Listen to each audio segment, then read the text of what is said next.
Hello, everybody. Thank you so much for your support of Indie Agency News. We have Meet an Indie Agency, but we also have Meet an Indie Freelancer. Oh my goodness, Gigi Rice. Gigi Rice. Here we are. Look at us. Oh my gosh. I'm all bundled up. You're not. Where are you right now? I'm currently in London at the moment. Okay. Well, the accent sort of gave you away. Yeah. It's not exactly a secret, is it? No, not to be presumptuous, but you know, there you go. That's lovely. That's lovely. I might not identify as British. That's funny. That's funny. Well, first of all, thanks so much for joining us. Thank you for your support of the mission. I'm glad to have you as part of this. Let's start with this. This is a little challenging one, but okay. I like that we get out of the gate hot. What's a great headline to describe you? And you can have more than one. So what would be a headline? You know what? Funnily enough, I've spent so much time in earned and doing headlines. But actually, like the headline that I'd like to put forth myself would never ever run in a newspaper, and that is "Live, Love, Laugh the Work." Subheadline: One creative's hunt to dream and scheme a more entertaining and challenging world. Yep. I can live with that. I think, yeah, I had no idea where you were going to go with this, but I'm glad you went that way. No, I might make that my LinkedIn. Like, I love it. I love it. No, yeah, it's excellent. It's excellent. So let's talk a little bit about your background. Give us the high level thumbnail of you and your work. Sure. I think predominantly the work that I love to do and the work that I've been doing is all about fame. And whether you want to call that in the earned category or in the PR category, that's up to you. But for me, it kind of transcends that. I would refer to myself as actually, this might be a term I'm making up, but I feel like I have heard it before, a channel-agnostic creative. So it doesn't matter to me what we're doing, but what matters is the impact that it has. And for me, that's about fame, virality, visibility. So whether we're, coming up with a new product or we're doing a TVC or a PSA or an experiential thing, my work has always been about, and I think will continue to be, getting noticed. Even if we use some like classic kind of PR tactics about who we use, about the media placements, the media landscapes, how smart we are when we go out with it.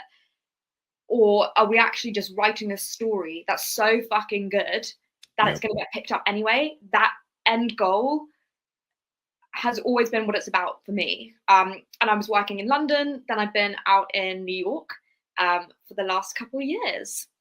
Okay, nice. Now, what kind of work do you like to do the most? You've touched on a little bit on your background, but I mean, we all know that there's a million things that we do, right? As creatives, particularly, but I mean, business people too. Oh my God, all the stuff they do. Geez, I don't know how they do it. Project managers, by the way, heroes. Yeah, I know. How would everything get done? Like with us, absolute bunch of cats trying to herd us into something. It's unreal. Anyway, let's get back to this. What kind of work do you like to do the most? What revs you up? Yeah. I think I'm going to tie it back to my headline statement.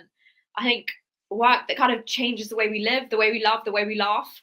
Anything that's impactful. If it's funny, I'm overjoyed. If I get to make someone cry, I'm overjoyed.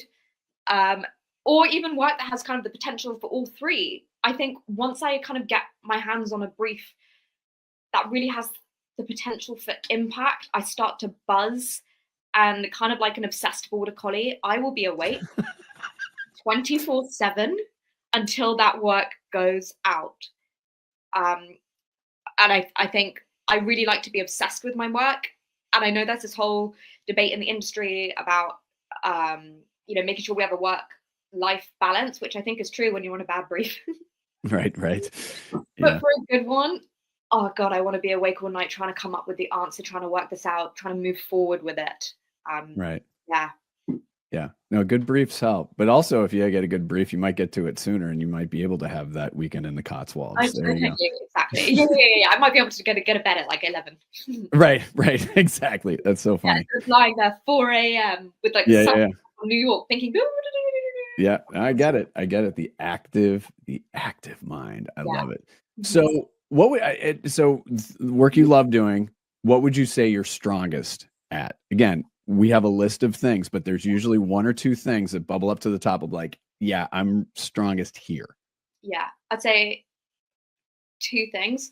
First is that I am a copywriter, but I'm a conceptual creative.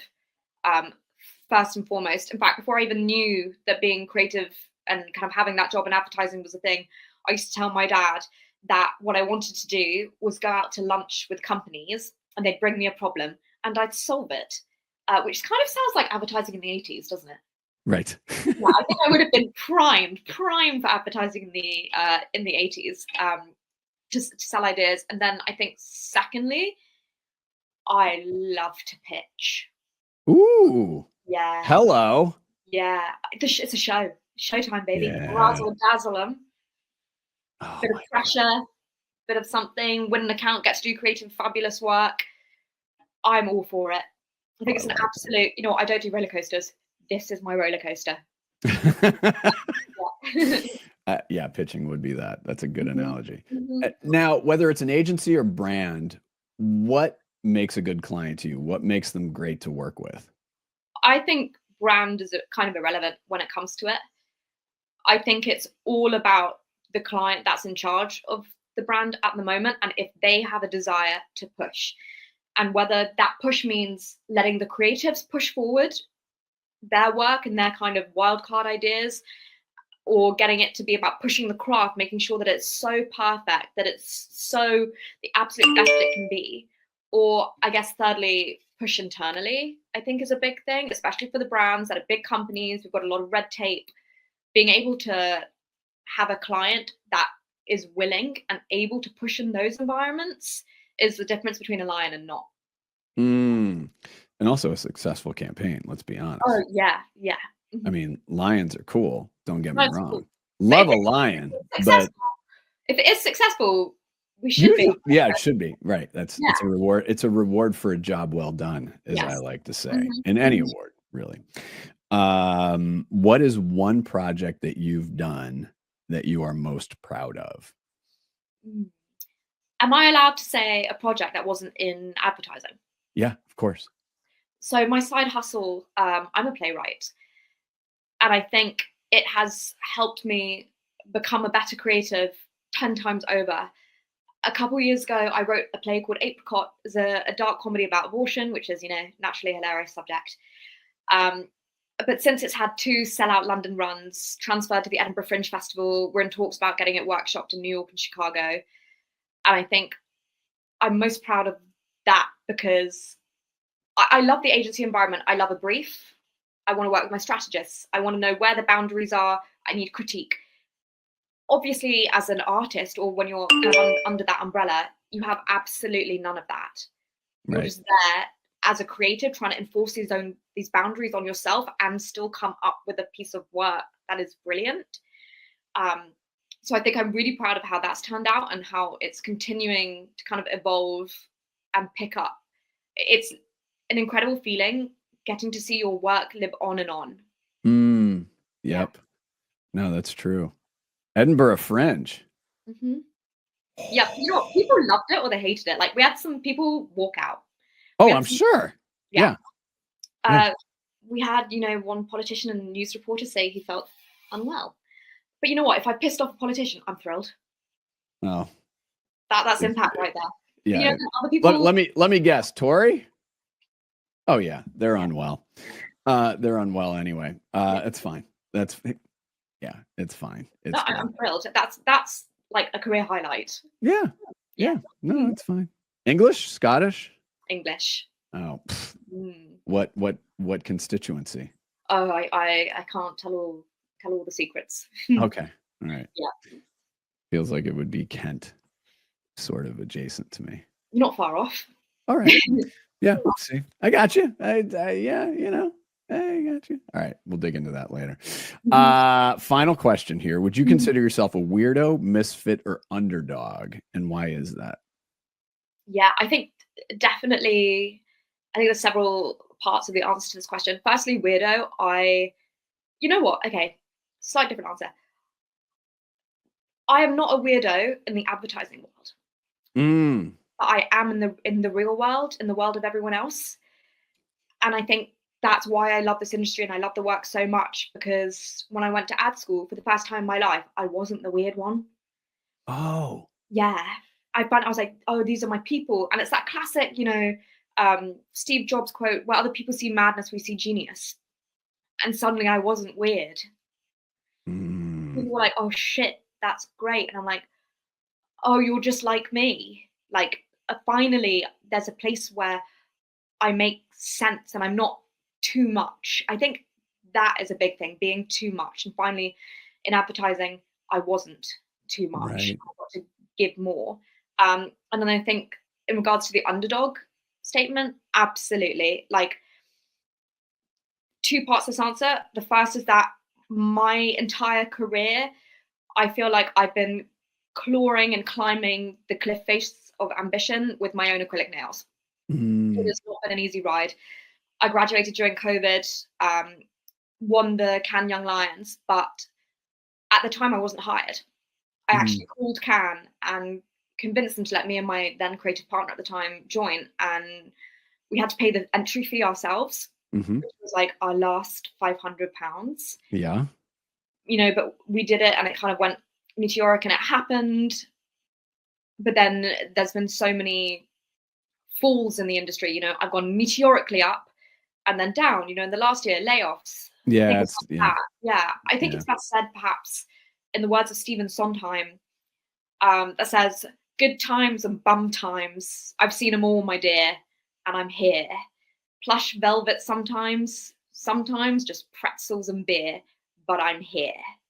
And I think that kind of sums it up for me. And then in the final part, which I'm getting there, don't worry, I'll close this off. No, I love that you're cheating a little by doing all three. I like it. No rules. Oh no, I haven't touched misfit. I'm good.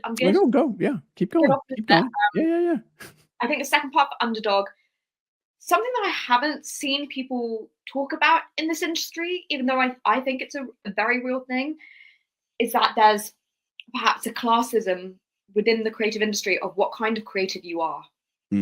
So if you are a traditional creative, whether you're a social creative, whether you're an earned creative, you are treated differently. I notice in IATs, in pitches, that there's definitely an industry thing where we look down upon certain types of creative, which is kind of ironic because as the world changes and the market changes, it's those creatives who we're asking for more and their work that we're asking for more. But then the kind of top dog creatives are dipping their paws into that. But still grubby paws. Yeah. Grubby, mucky, unaware paws, dipping into that without actually, I think, respecting those other creatives, those underdogs in the industry for what they really are, which is super, super talented people. Yep. Well, this has been a joy. We probably could go like another hour or so, but we're going to wrap it up. We're going to share all of your stuff. So please watch this interview.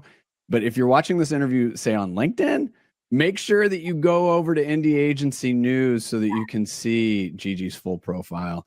Gigi, thank you so much for joining us and look forward to seeing a bright, bright future for you. I hope so, Doug. I hope so. Thank you for having me.